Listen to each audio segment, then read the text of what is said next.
lighting them and throwing them at each other. But obviously, everyone's done that, like you just put some gasoline on your friend. No, you just throw at them, watch them burn, and then they scream in agony. I know what you might be thinking. How am I such a sexy motherfucker? I think everyone heard that. Fuck. Hey guys. Yo, you didn't even see that, right? That was just. Bobby, edit it out. Good. Such a sexy motherfucker. We're at to getting lost at Camp Geronimo. Without further ado, let's get into the video. 3, 2, 1. If you haven't read Lord of the Flies, you're probably gonna have to in school one day. Let me give you an abridged version for when that time eventually comes. The Lord of the Flies is a book about a bunch of little British boys who got marooned on a deserted island, and the book tells the story about what the boys do to survive the elements, but also Jack, Ralph, themselves. Simon, Piggy. Within like a week on the island, the boys devolve into complete savages, covering themselves in face paint and killing a piggy.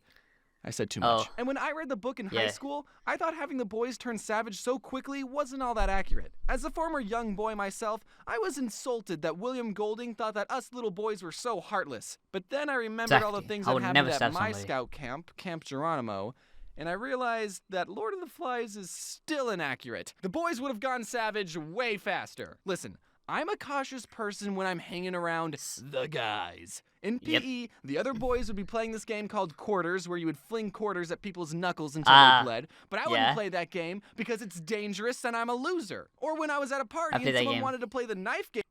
I played that game. I lost every fucking round, okay? I just kept going hit. But I'm tough. I'm tough.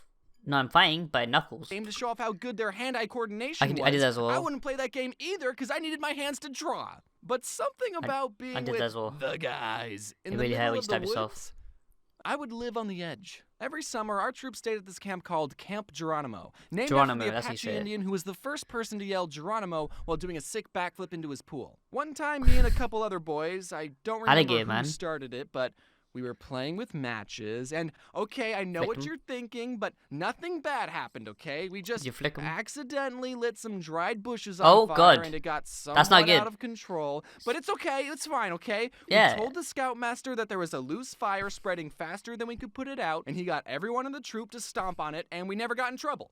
What were we doing with the matches? Yeah, we were just lighting them and throwing them at each other. What the fuck? What? Anyway, about 30 other scout troops attended Camp Geronimo, and we would spend. I mean, obviously, everyone's done that, like you just put some gasoline on your friend, No, you just throw at them, watch them burn, and then they scream in agony.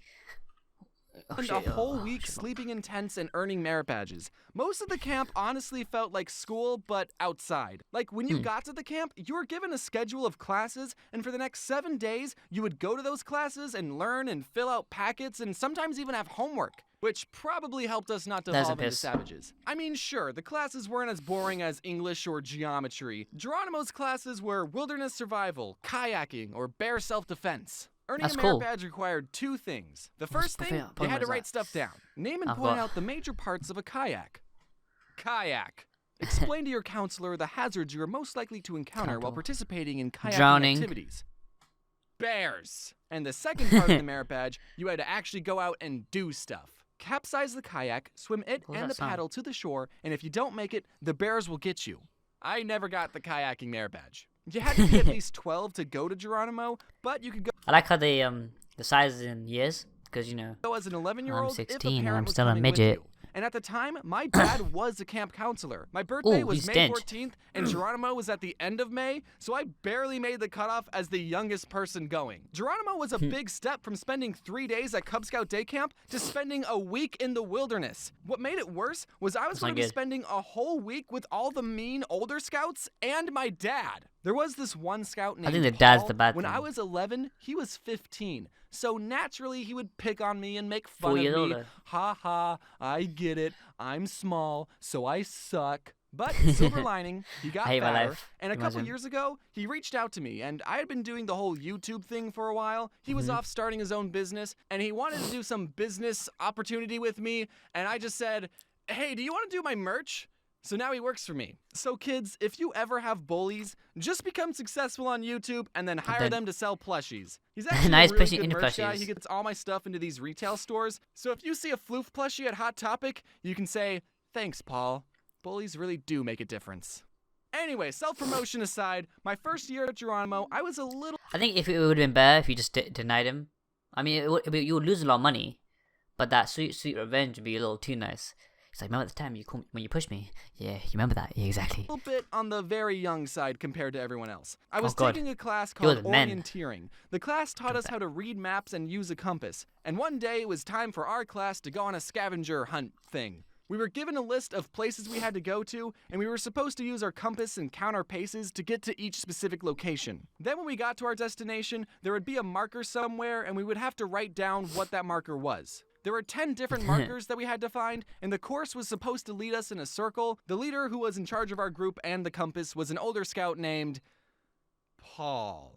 It wasn't the merch guy Paul, but I think it would be funnier if it was. Yeah. Our group set off to the first location. Having a compass and counting your steps isn't the most accurate way of navigation, but we weren't allowed to use Google Maps, so they screwed up, when we got to the spot, we had to look around for a Look at little them. bit to find the With a face marker, on it. but we eventually found it, and then we were off to the second location. This time, the marker was harder to find. The spot we landed on was pretty far from where the marker actually was. At the third location, we couldn't Some find mushrooms the there, you marker, can try eating them. but we did see this reflective sign on a tree, and we figured that's what the marker was supposed to be, so we wrote it down. At this point, I decided to grab my own compass and give it a try. I would my compass pointed in a direction that was a little bit off from Paul's direction. Not by a whole lot, but just enough.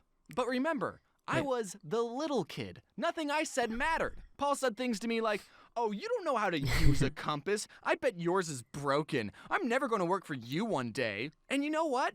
I believed him. This guy is 15 years old. 15. Do you know how wise and experienced he is? So we kept going and struggling. We used anything we found as a marker. Some piece of trash, it's a marker. Hey, this tree has an A and an M carved into a heart. Kind of weird that it's at an all-boys camp.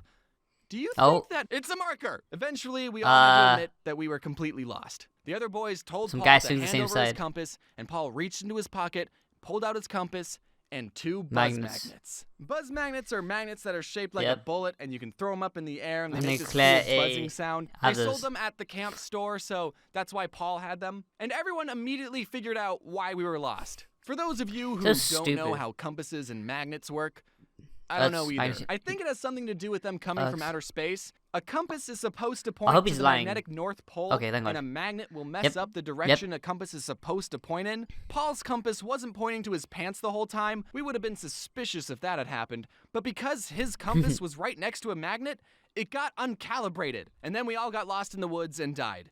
And that's why I don't have an orienteering merit badge. I was upset because my compass probably wasn't broken, but I didn't stand up for myself.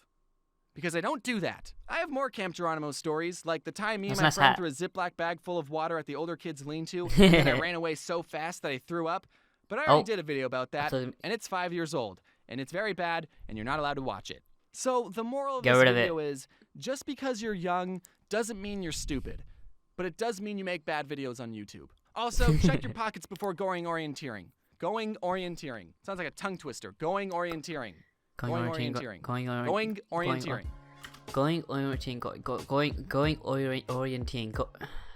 I'm gonna stop before this gets even more embarrassing than it already is. That's the end of the video. If you guys enjoyed the video, hit that like button, subscribe to my channel, and I'll see you guys in the next video.